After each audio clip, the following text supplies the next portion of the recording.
Hello and welcome to another episode of Vertex and MLOps. Today I'm going to be showing you a very brief example of how to use Workload Federated Identity with GitHub Actions. So we have our GitHub repository here and we have all the instructions here in the README. So what we're going to do is already clone this repository here. You can see it here. And what we're going to do is we're just going to follow these steps and see how we can get this up and running. So the first step is to create a copy of this file. If we have this, it's basically empty, so we need to fill it up. So let's go ahead and do that. This is my org. This is the repo in which I'm going to be deploying the GitHub action, not the one you're cloning, in which in my case is the same. This needs to be the name of a bucket, but needs to be unique. So this is going to be workload identity testing and maybe today's date. So 09/07/2024. For this, we're going to use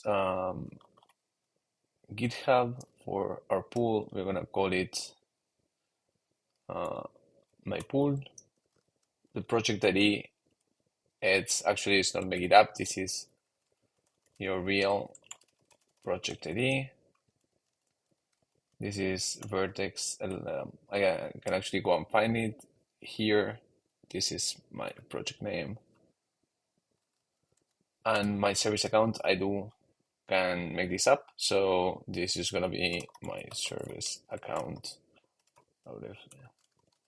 Okay, let's go to the next step. Next step is to source of the variables. So now we can check that we can have project ID available. And let's start running these things.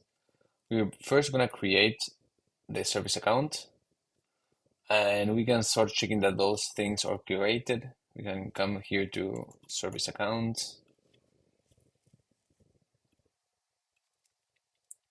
and we can see our new service account right here.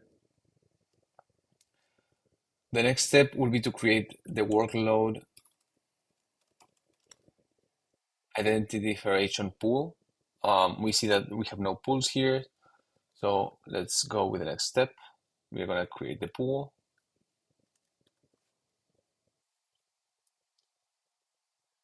It says I think this is because I had one with this name in the past and it's not erasing them properly.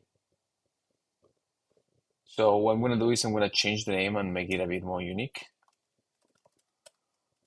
This is going to be my pool.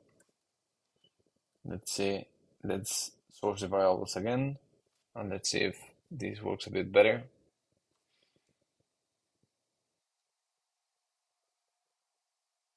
Not yet.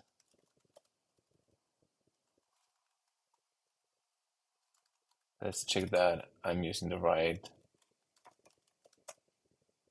Okay.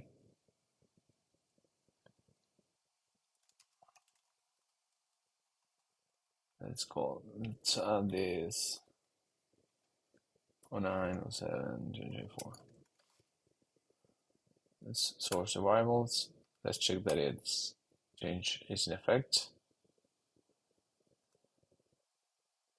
Okay, we created our pool, and now we should see it here. Exactly, we see our pool right here, but we see we don't have a provider. So that's the next step, that we're gonna allow GitHub to be our provider. So let's get the pool name first with this command. So pool name there. And now we're going to create the provider. So let's run this command. This created the provider. And so we should, if we refresh here, we should see a provider here. Exactly. And this provider has a lot of conditions. that are needed. And here we are checking that the repository owner is exactly the organization that we want to give access to this pool. All right, we just run this. So the final step is to get the full path for this. So we're gonna copy this, come back, and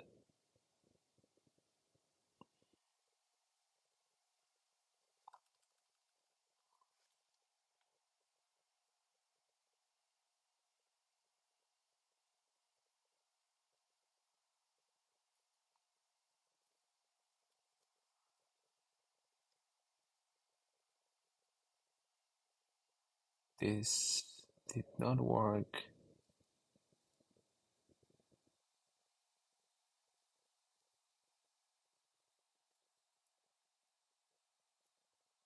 Okay, this is tiny bug there.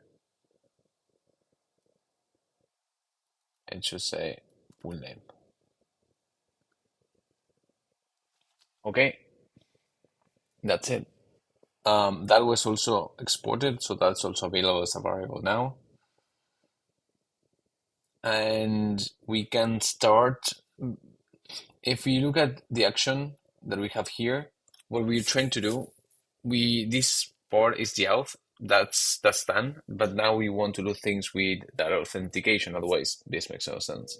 So what we want to do is we want to generate a file and upload it to buckets. So we will need to create that bucket. Let's go to buckets and let's see that we have no buckets yet. So let's go ahead and create a bucket.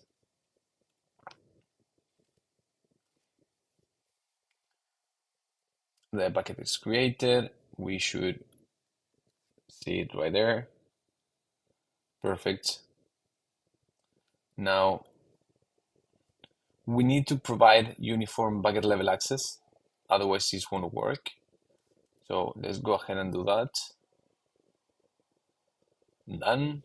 And then finally, this step is really important. We need to tell the bucket that the pool has access to it.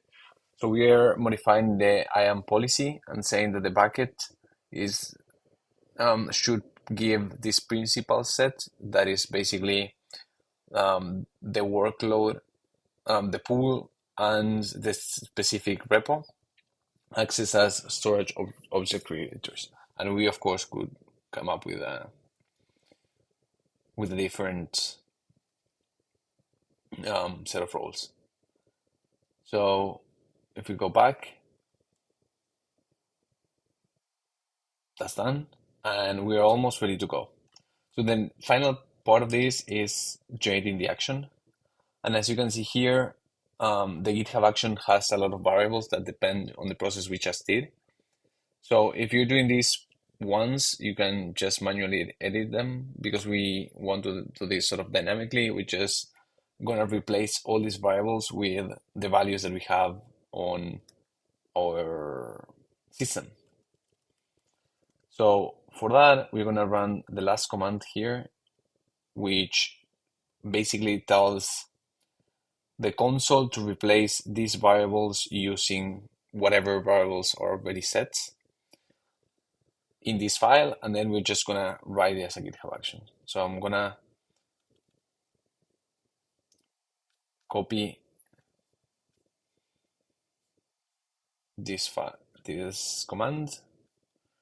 I'm gonna run it, and if we check here, we can see that the only thing that was modified was this GitHub action, and that's great. So we're gonna go ahead and change that.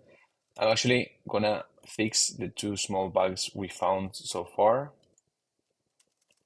so that we don't run into them again. So we had one here with setting the pool name, and then we had another on the variables. The project ID is your real project ID, but we need to modify the variable template. So this is your real GCP project ID. Okay.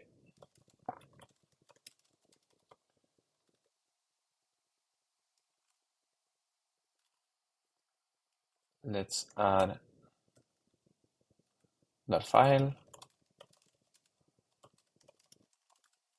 Okay, commit, fixing small typos. And let's run this thing. So while this GitHub action is running, which is running right here, let's look at this bucket that we created.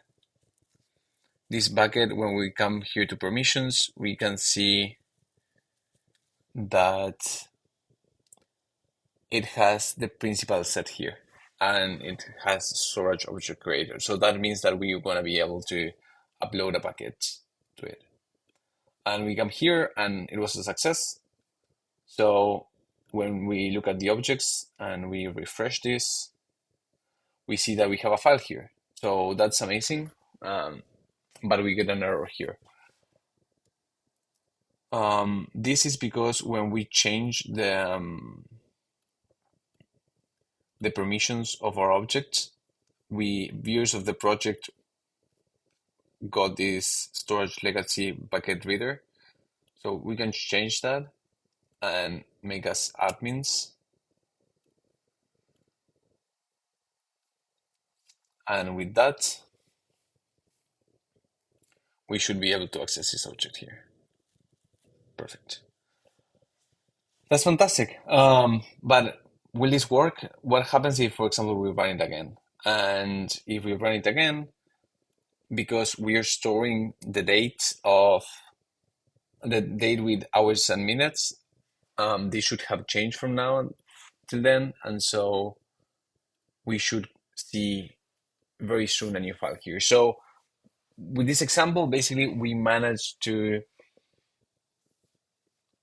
create a GitHub action that uses the Workload Identity Federation to authenticate to a GCP project and create files in a bucket. That's it for today. Thanks for coming and see you in the next episode.